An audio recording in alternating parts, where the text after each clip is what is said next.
Na'udzu billahi minasyaitonir rajim. Bismillahirrahmanirrahim. Assalamualaikum warahmatullahi wabarakatuh. Innal hamdalillah salatan wa salaman ala Rasulillah. Asyhadu an la ilaha illallah wahdahu la syarikalah wa asyhadu anna Muhammadan abduhu wa rasuluhu la nabiyya ba'dah. Allahumma salli ala sayyidina Muhammad wa ala alihi wa ashabihi wa mawalah, amma ba'du. Seluruh orang tua kami yang hadir, yang kami muliakan, pengurus masjid, Bapak RW, Bapak RT, pemuka masyarakat, para alim ulama, cerdik pandai, tamu Allah, sidang jamaah subuh yang berbahagia, sahabat sebaya dan adik-adik kami yang kami cintai, ibu dan bapa tamu Allah yang berbahagia, mudah-mudahan dibahagiakan Allah Subhanahu wa taala. Amin ya rabbal alamin. Ibu dan bapa rahimakumullah, di pagi hari yang berbahagia ini biasanya saya selalu membahas seputar kematian. Tapi untuk kesempatan kali ini saya ingin berbagi cerita dengan ibu dan bapak tentang pengalaman selama menyampaikan ceramah Maulid Nabi pada bulan yang lalu. Jadi ada hal yang menarik ibu dan bapak rahimakumullah. Di saat begitu banyak orang memperdebatkan masalah perlu tak perlu, penting tak penting kita memperingati Maulid Nabi, tapi ada yang miris. Lebih kurang sekitar 40 titik menyampaikan ceramah Maulid Nabi. Ibu dan bapak rahimakumullah, saya mengajukan 3 pertanyaan kepada jamaah. Di antara 40 titik tempat itu yang bisa menjawab hanya 3. Pertanyaannya menurut saya sederhana betul. Pertama, ibu dan bapak rahimakumullah, sebutkan nama anak-anak Nabi Muhammad sallallahu alaihi wasallam. Rupanya ibu dan bapak rahimakumullah, selalu jawabannya hanya ke Fatimah, ke Fatimah, Fatimah, ke Fatimah. Hasan itu cucu. Miris menurut saya ibu dan bapak rahimakumullah. Fatimah ke Fatimah, Fatimah ke Fatimah, tak bergerak daripada nama Fatimah. Lalu saya ganti pertanyaan. Saya siapkan ada beberapa kotak Al-Quran dalam mobil itu, termasuk Al-Quran Al-Firdaus pun saya siapkan. Yang kedua pertanyaannya saya ganti ibu dan bapak rahimakumullah. Siapa-siapa saja nama istri Nabi Muhammad sallallahu alaihi wasallam? Dibocorkan 2, Khadijah dan Aisyah. Habis itu tak nambah-nambah lagi. Dibocorkan Khadijah, dibocorkan Aisyah, habis itu tak nambah-nambah lagi nama.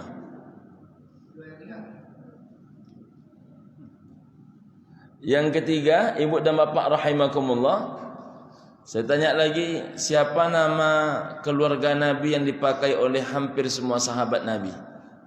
Pun tak jawab. Kenapa ini saya sampaikan kepada ibu dan bapak rahimakumullah? Kalau ada yang mau jawab lengkap, tetap dapat hadiah juga. Ada yang mau jawab? Jadi ibu dan bapak rahimakumullah, bagaimana kita hendak mencontoh Nabi kalau hal paling sederhana pada diri Nabi pun kita juga belum mengetahuinya? Karena kata orang-orang tua kita dahulu, tak kenal makanya tak cinta, tak cinta makanya tak sayang. Kalau nama anak Nabi kita tak tahu, bagaimana kita kalau ditanya apa keutamaan dan kebiasaan Fatimah? Bingung menjawabnya. Apa keutamaan dan kebiasaan Zainab? Bagaimana cara berumah tangganya Ummu Kulsum? Bagaimana kebiasaan Ruqayyah kepada anaknya Abdullah? Bingung kita menjawab. Kalau ditanya ibu dan bapak rahimakumullah, bagaimana karakter Maimunah, istri Nabi? Bagaimana karakter Hafsah? Bingung kita menjawab. Pernahkah Hafsah marah-marah ke rumah Aisyah? Bingung kita menjawab. Jadi ibu dan bapak rahimakumullah, hal yang paling sebetulnya prinsip menurut saya tentang diri Nabi itu orang tak tahu. Ditanya nama anak Nabi tak tahu, tapi nama anak Pak RW tahu. Ditanya nama istri Nabi tak tahu, nama istri ketua masjid tahu. Bagaimana kita nak mencontoh Nabi utuh? Hal yang paling prinsip tentang Nabi pun, ibu dan bapa rahimakumullah, banyak hari ini orang tak tahu. Saya tak menyebut ibu dan bapa ini, tapi yang saya sebut dari 40 titik tausiah itu. Ibu dan bapa rahimakumullah. Jadi hari ini banyak orang berteriak tentang mengamalkan sunnah, mengamalkan sunnah. Ya sunnah yang mana mau diamalkan? Yang paling prinsip sunnah itu pun kita banyak tak tahu. Jadi ibu dan bapa rahimakumullah, peringatan Maulid Nabi itu paling sederhana. Mengapa penting kita buat? Tak lain tak bukan adalah dalam rangka memperkenalkan Nabi. Makanya saya mulai minta kajian subuh kepada Masjid Nur Ilahi. Kebetulan lama mereka tidak pengajian. Saya tidak menyampaikan adab di sana. Saya minta ke depan saya menyampaikan sejarah. Karena kata Bung Karno, jas merah, jangan sesekali melupakan sejarah. Tapi kata Pak Hidayat Nur Wahid, jas hijau, jangan sesekali melupakan sejarah, jangan sesekali melupakan jasa para ulama. Ibu dan bapak rahimakumullah, kita akan awali tausiah ini dari bercerita tentang kondisi Masjid An-Nabawi. Nanti sampai kita kepada anak. Mengapa anak ini kita penting bahas hari ini? Tidak ada cara yang paling mudah mencintai Nabi. Tidak ada cara yang paling simpel menghidupkan sunnah Nabi seperti yang dilakukan oleh para sahabat-sahabat Nabi, kecuali diawali dengan yang paling sederhana, memakai nama keluarga Nabi. Itu paling sederhana. Saya mulai cerita ini ibu dan bapak rahimakumullah dari Masjid An-Nabawi. Saya doakan insyaallah kita seluruh yang hadir ini bisa berulang-ulang sampai ke Masjid An-Nabawi. Amin ya rabbal alamin. Yang belum pernah insyaallah berangkat cepat, yang sudah insyaallah kembali Allah berangkatkan. Amin ya rabbal alamin. Masjid An-Nabawi itu ibu dan bapak, pintunya ada berapa? Ada 42. Pintu pertama namanya adalah Babus Salam. Pintu nomor 41 namanya Babul Baqi. Kenapa pintu 42 tak dibahas Ustaz? Pintu 42 ini khusus tempat dua saja yang masuk dan keluar di situ. Satu adalah imam dan pengawal-pengawalnya. Jadi imam itu dikawal. Siapa yang mengawalnya? Polisi. Jadi imam itu mestinya dikawal oleh polisi. Alhamdulillah di Madinah polisi itu pekerjaannya mengawal imam. Di Indonesia mudah-mudahan banyak polisi yang mau mengawal para imam. Amin ya rabbal alamin. Pintu 42 itu yang boleh keluar masuk ibu dan bapak rahimakumullah, imam dan pengawalnya. Yang kedua adalah jenazah. Makanya saya tak berharap ibu dan bapak masuk di situ. Tapi kalaupun ditakdirkan Allah masuk di situ, jangan-jangan ibu dan bapak juga orang beruntung. Karena salah satu orang yang paling mudah masuk ke syurga adalah orang yang dimakamkan di makam Baqi. Ibu dan bapak rahimakumullah, pintu satu namanya adalah Babus Salam.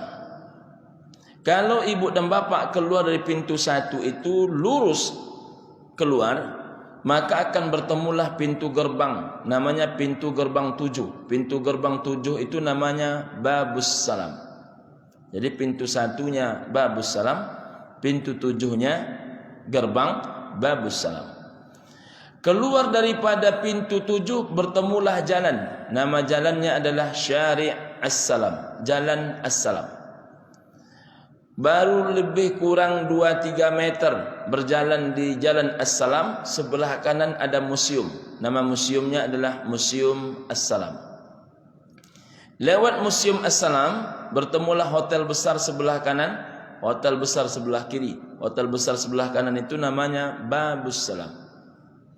Hotel besar sebelah kiri namanya adalah Miraj As-Salam. Ada dua hal yang menarik di sini, Ibu dan Bapak rahimakumullah. Pertama, antara Museum As-Salam dan Hotel Babus Salam, atau antara Museum As-Salam menuju ke Hotel Babus Salam, sebelah kanan ada ruangan kosong. Ruangan kosong ini sementara sedang dibangun dan isinya dipindahkan ke kiri. Ada apa dengan ruangan kosong itu? Ruangan kosong itu adalah pasar. Jadi dekat masjid langsung pasar. Apa nama pasarnya? Pasar Kodim. Nah, jadi jangan dikira Pasar Kodim ini hanya ada di Jalan Teratai Sukajadi. Ibu dan Bapak rahimakumullah, ini juga tercatat dalam sejarah bahwa terbuktilah yang dilakukan oleh Nabi pertama kali membangun kota Madinah menuju masyarakat Madani tiga. Pertama, Nabi membangun masjid. Masjid yang dibangun pertama kali Masjid Quba. Dibangun Nabi pada tanggal 12 Rabiul Awal, selesainya adalah pada tanggal 15 Rabiul Awal. Luasnya 15 depa kali 15 depa. Kalau dimeterkan 22,5 meter kali 22,5 meter. Itu dibangun Nabi 4 hari. Ibu dan Bapak rahimakumullah, mulainya Senin, selesainya Kamis sore. Kalau masjid kita ni berapa hari dulu menyiapkan ini, Mas? Saya kira dari masa ke masa tetap bertambah mantap, bertambah megah dan bertambah nyaman. Alhamdulillah, walaupun prosesnya tak secepat Masjid Nabi yang dibangun untuk umat di daerah bernama Quba, Masjid Quba. Ibu dan Bapak rahimakumullah, ini masjid yang sangat dicintai Nabi. Masjid ini pun juga istimewa. Apa buktinya dicintai Nabi? Setiap Sabtu pagi Nabi sholat subuh di Masjid Quba. Setiap Sabtu pagi. Dan Nabi tak mau menggunakan onta, tak mau menggunakan kuda, tapi Nabi berjalan kaki. Berapa jaraknya dari rumah Nabi ke Masjid Quba? 9 kilo. 9 kilo jalan kaki pergi, 9 kilo jalan kaki pulang. Dan siapa yang dalam keadaan bersih, dalam keadaan suci, dalam keadaan berwuduk dari rumahnya, berjalan dia ke arah Masjid Quba, sampai di Quba dia solat sunat 2 rakaat, dia mendapatkan pahala umroh. Begitu istimewanya solat di Quba ini. Kita tinggalkan Quba, lalu Nabi membangun Masjid An-Nabawi. Jadi pertama kali yang dimantapkan oleh Nabi dalam pembangunan konsep masyarakat Madani itu adalah membangun masjid. Di masjid itulah hidup dakwah, di masjid itulah hidup pendidikan. Jadi Nabi pertama kali memantapkan dakwah, memantapkan pendidikan. Kedua, Nabi merebut pasar. Jadi sebetulnya umat Islam itu pengusaha. Yang dikalahkan tak tanggung-tanggung, bukan Cina, tapi Yahudi. Yahudi ini kalau dalam berdagang lebih dahsyat pula daripada Cina. Ibu dan Bapak rahimakumullah, apa buktinya Nabi Muhammad merebut pasar? Setelah Nabi Muhammad membangun Masjid An-Nabawi, maka Nabi merebut pasarnya orang Yahudi. Itulah namanya Pasar Qadim. Karena waktu umat Islam masih bersama dengan orang Yahudi ini 3 penyakitnya. 1, kalau kita menyewa kepada mereka.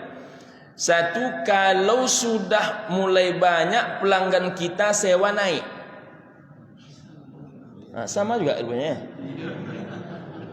Penyakit Yahudi macam itu. Jadi kalau pelanggan sudah mulai ramai, maka kemudian sewa naik. Nah, saya mengharapkan kepada Bapak Ibu yang punya tempat usaha, ini jangan sampai sama pula perangainya. Yang kedua, perangai Yahudi itu, Ibu dan Bapak rahimakumullah, kalau sudah mulai ramai orang yang datang, sudah mulai banyak pelanggan, Ibu dan Bapak rahimakumullah, tiba-tiba membatalkan kesepakatan, tidak lagi melanjutkan sewa pada tahun berikutnya. Apa kata dia? Ini anak saya mau makai ini, kata dia. Ini saya mau buka usaha di sini, kata dia. Awak baru mulai setahun. Jadi Ibu dan Bapak rahimakumullah, rupanya ini cara dan perangainya orang Yahudi. Apa kata jamaah? Di Pekanbaru banyak juga macam itu, Ustaz, katanya. Saya tak tahu tuh. Cuman setelah mencoba-coba di dunia usaha, saya sudah mulai pula ketemu di Pekanbaru yang agak-agak mirip itu. Mohon maaf, menggigil kadang-kadang orang memegang sertifikat toko Saking tuanya ibu dan bapak rahimakumullah. Kita tengok tokonya. Berapa harga toko nih Pak Haji? 1,4 lah kami tawarkan Pak Ustaz. Nah, ini bisa digoyang nih saya bilang. Bisalah ditawar-tawar 1,2. Mulailah dibuat kesepakatan. Ayo kita berunding Pak Haji. Datang dia ke tempat berunding, langsung naik 1,5. Terjadi di Pekanbaru. Ibu dan bapak rahimakumullah. Ketiga penyakit orang Yahudi itu, kalau seandainya berbagai cara tak dia dapatkan, maka yang dia persulit adalah jalan masuk. Apa contohnya? Saya beberapa kali menemukan ibu dan bapak rahimakumullah, jalan menuju ke masjid saja itu sepayah-payahnya mobil lewat. Padahal dari depan jalannya besar, tapi tiba di tengah jalan tak muat mobil. Kalaupun muat, sepayah-payah masuk. Mengapa demikian? Rupanya ada sebahagian warga harus dia memakan jalan tanah, memakan tanah jalan. Hingga kemudian Bapak Ibu rahimakumullah, ada yang berlebih dindingnya, ada yang berlebih kadang-kadang siku-siku rumahnya, hingga tak bisa kita lewat. Macam itulah perangnya orang Yahudi. Orang Yahudi itu kalau sudah mulai tak senang hatinya, maka ditaruhnya barang dia di jalan. Hingga orang nak masuk ke belakang, karena umat Islam itu di depan dia sewakan mahal, rupanya orang cari orang Islam juga, ditaruh ke tengah, orang cari orang Islam juga. Maka kemudian dipersulit dengan cara meletakkan barang-barang di jalan. Nah, jadi perangai macam itu jangan pernah kita buat. Bapak Ibu rahimakumullah, ini Pasar Qadim. Kita tinggalkan cerita Pasar Qadim. Di sebelah kiri Bapak Ibu akan menemukan 3 masjid. Masjid yang pertama, Masjid Sayyidina Ali. Ada orang tak mau menyebut Sayyidina Muhammad sallallahu alaihi wasallam. Padahal Ali saja di kota Mekah pakai Sayyidina. Tengok nanti cerita saya ini di pintu gerbang 7. Jadi namanya bukan Masjid Ali, tapi Masjid Sayyidina Ali. Masjid Sayyidina Ali bin Abi Thalib. Di belakang Masjid Sayyidina Ali bin Abi Thalib ada nama masjidnya Masjid Sayyidina Abu Bakar. Di belakang Masjid Sayyidina Abu Bakar namanya Masjid Al-Ghamamah, masjid yang menyelimuti. Jauh lagi di sana, lebih kurang 250 meter, namanya Masjid Sayyidina Umar Ibn Khattab. Bapak Ibu rahimakumullah, apa yang hendak saya ceritakan? Satu, ini PR, bukan hanya PR Ibu dan Bapak, PR saya juga. Sayyidina Ali itu semasa hidup pernah tak makan 3 hari 3 malam. Saya yakin tak ada ibu dan bapak tak makan 3 hari 3 malam. Cuman uniknya Pak, walaupun Sayyidina Ali itu tak makan 3 hari 3 malam, istri anaknya tak makan 3 hari 3 malam, tapi matinya meninggalkan masjid. Kita yang makan kenyang ini besok kira-kira matinya meninggalkan masjid apa tidak? Jadi Sayyidina Ali itu 3 hari 3 malam tak makan, tapi matinya meninggalkan masjid. Dan masjidnya besar, walaupun tak sampai sebesar Masjid Al-Muhajirin, tapi minimal separuh Masjid Al-Muhajirin. Untuk ukuran orang pernah tak makan 3 hari 3 malam, itu dahsyat. Yang kedua, ibu dan bapak rahimakumullah, Masjid Sayyidina Abu Bakar. Abu Bakar ini ibu dan bapak rahimakumullah semasa hidupnya pernah menyerahkan semua hartanya kepada Nabi. Sampai Nabi tak mau terima, karena semuanya. Apa kata Nabi? Kalau semua hartamu engkau serahkan kepada aku, lalu yang kau tinggalkan untuk istrimu apa? Lalu yang kau tinggalkan untuk anak-anakmu apa? Kata Sayyidina Abu Bakar, ibu dan bapak rahimakumullah, aku masih meninggalkan 2 harta yang paling tinggi harganya ya Rasul, dibandingkan seluruh harta yang kumiliki, untuk istriku, untuk anakku. Apa itu wahai Abu Bakar? 1, Allah wa anta ya Rasulullah. Allah dan engkau ya Rasul. Suami meninggalkan harta namanya hanya Allah dan Rasul. Saya Pak keliling beberapa daerah ini, saya tanya, kapan terakhir kali Bapak mengajarkan syahadat kepada anak? Orang bingung menjawab. Hari apa ibu mengajarkan asyhadu an la ilaha illallah wa asyhadu anna Muhammadar Rasulullah? Wahai anakku, sekali engkau berkeyakinan Allah Rabbmu, sampai mati pun Allah Rabbmu. Mataku lelah, tapi ada mata yang tak lelah. Aku akan mati, tapi ada yang tak pernah mati. Aku tidur, tapi ada yang tak pernah tidur. Maka kalau engkau bergantung, nak bergantunglah kepadanya. Itulah Allah. Kapan ibu dan bapak mengajarkan itu kepada anak bapak ibu? Hari apa, jam berapa? Dan itu akan dipertanggungjawabkan di hadapan Allah. Abu Bakar As-Siddiq jangankan menanamkan akidah, sampai tidak meninggalkan harta buat istri, buat anaknya, yang ditinggalkan hanya Allah wa anta ya Rasulullah, Allah dan engkau ya Rasul. Nabi tak mau terima semua hartanya. Nabi kembalikan sebahagian kepada beliau. Ibu dan bapak rahimakumullah, walaupun Sayyidina Abu Bakar As-Siddiq pernah menyerahkan seluruh hartanya kepada Nabi, rupanya ibu dan bapak rahimakumullah matinya juga meninggalkan masjid. Sekali lagi, kita yang tak pernah menyerahkan seluruh harta kita buat Allah dan Nabi, kira-kira besok matinya meninggalkan masjid apa tidak? Mengapa itu penting disampaikan Pak Ustaz? Ni'mal auni ala taqwallahi al-ghina. Senikmat-nikmat pertolongan di jalan takwa kepada Allah adalah ditolong oleh kekayaan. Solat bapak tadi subuh, mati pagi ini, zuhur berhenti tak bisa dikerjakan.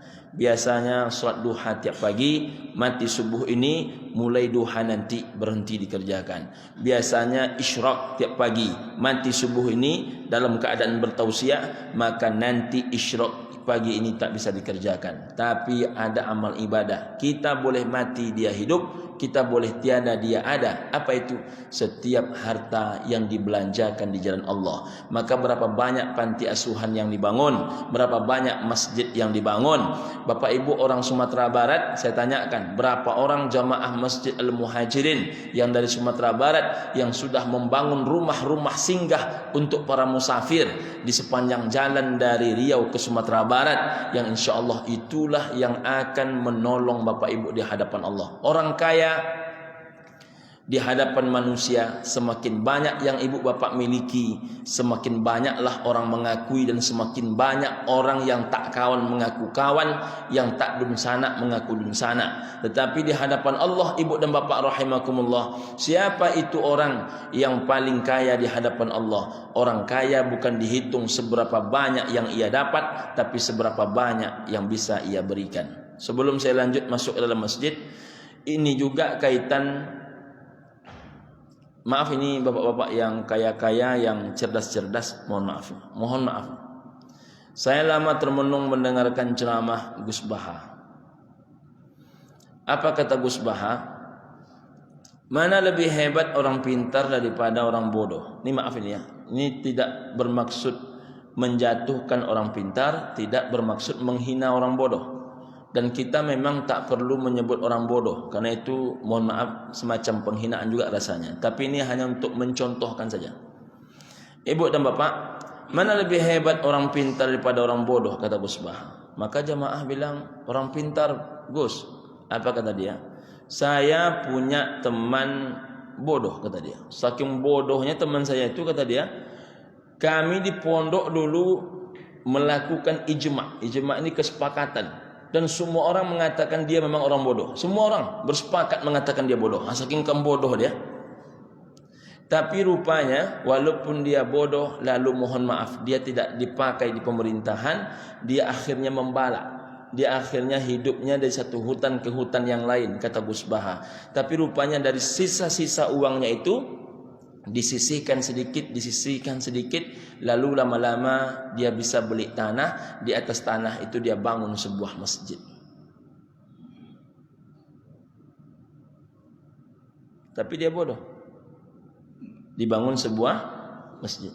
Tapi orang-orang pintar, saya ini betul-betul tertampar rasanya. Ada orang-orang pintar, dia juara MTQ, apa dapat? Dapat hadiah umroh, hadiah. Dia orang pintar, dapat hadiah haji. Orang pintar. Dia orang pintar, ceramah, mohon maaf, dapat amplop. Dia orang pintar, maaf, dosen di kampus. Dia dapat apa? Dapat tunjangan ini, dapat tunjangan itu. Nanti semuanya bertemu di hadapan Allah. Ya kan? Lalu ditanya orang bodoh, apa yang sudah engkau lakukan? Kata orang bodoh, aku sudah membangun masjid ya Allah. Jadi orang bodoh memberi. Maaf, orang pintar banyak mendapat. Dapat ini, dapat itu, dapat ini, dapat itu, dapat ini, dapat itu. Kira-kira lebih mulia orang bodoh apa orang pintar kalau macam itu? Ini bagi saya mas, ini tamparan luar biasa. Makanya saya jujur saya masih terima titipan-titipan jamaah kalau saya bertausiah. Tapi saya mulai berpikir, ini tak bisa macam ini. Bagaimana cara mereaksikan tak bisa itu, tentu itu rahasia kita dengan Allah. Tanggung jawab masing-masing lah itu. Makanya saya selalu menyampaikan kaji, walaupun tadi kita mengkisahkan tentang anak Nabi, nanti ujung ceramah ini ke anak Nabi perginya, ibu dan bapak rahimakumullah. Tapi tetap saya selipkan yang begini. Jadi pernah menyerahkan semua hartanya kepada Allah dan Nabi, tapi rupanya matinya meninggalkan masjid. Itulah Sayyidina Umar. Jadi sepintar-pintar bapak, sepintar-pintar ibu, jangan sampai pintar hanya mendapat. Kita mulia bukan dari mendapat. Kita mulia itu di hadapan Allah memberi. Kalau manusia menganggap orang mulia itu mendapat. Ingat, tangan di atas lebih baik daripada tangan di bawah. Khairun nas anfa'uhum linnas. Sebaik-baik manusia itu yang paling bermanfaat. Masuk kita ke dalam masjid. Tadi keluar dari masjid. Sekarang masuk ke dalam masjid. Masuk pintu 1 Babus Salam, kita menuju ke pintu 41 Babul Baqi. Apa yang akan ditengok? Sebelah kanan tempat solat imam. Nanti bapak-bapak kalau mau cari tempat solat imam, tengok sebelah kanan.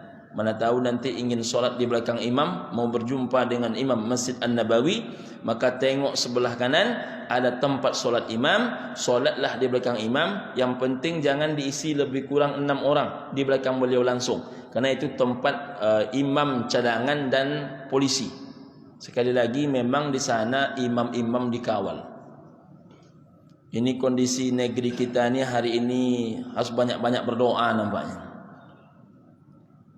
Ibu dan bapak rahimakumullah, sebelah kanan tempat imam, sebelah kiri bapak ibu akan bertemu raudhah min riyadil jannah. Taman di antara taman syurga. Mudah-mudahan yang pernah menginjakkan kakinya di taman syurga, insyaallah nanti dalam syurga menginjakkan juga kembali kakinya ke taman syurga itu. Amin ya rabbal alamin. Nampaklah di situ ada mimbar Nabi, nampaklah di situ ada tempat solat Nabi, nampak pula di situ tempat muadzin mengumandangkan azan. Dulu mudah mencari raudhah karena karpetnya hijau, tapi sekarang karpet semuanya merah. Maka perlu ustaz pembimbing ibadah itu betul-betul memastikan jamaahnya masuk ke raudhah semua, karena sudah sampai tapi tak masuk. Ibu dan bapak rahimakumullah, lewat raudhah itu bertemulah makam Nabi. Bertemulah makam Nabi dengan 2 sahabat tercinta. Makam Nabi ini, ibu dan bapak rahimakumullah, ada beberapa hal menarik. Pertama, Nabi dimakamkan di atas tempat beliau, Nabi dimakamkan di tempat beliau wafat. Jadi ketika Rasulullah wafat, diangkat tubuhnya, diberikan tanda di bawah. Di bawah tubuh Nabi wafat itulah Nabi dimakamkan. Maka saya menghimbau, jangan bapak ibu urusan tempat mati ini ada pula lagu permintaan. Ini ada pula orang tinggal di Pekanbaru, nak nanti kalau mak mati entarkan ke Pariamannya, kata dia. Nah, ke Pariaman pula orang dulu.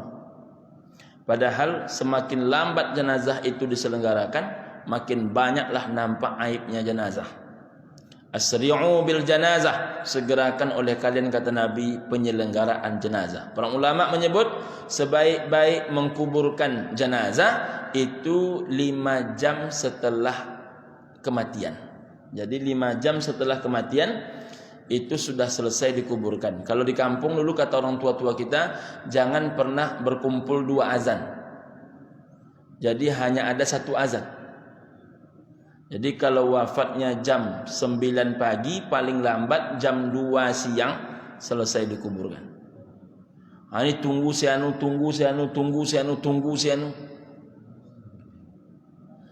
Ibu dan bapak rahimakumullah, Yang kedua, makam Nabi ini di dalam rumah Nabi, dan Aisyah. Jadi yang unik apa? Kalau Nabi dimakamkan di situ, rumah Nabi.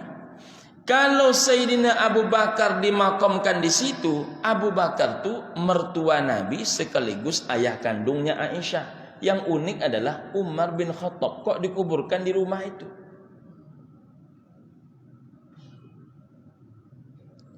Jauh di hatinya Ummul Mukminin Aisyah yang paling dalam ingin kalau nanti beliau tiada, beliau dikuburkan di situ.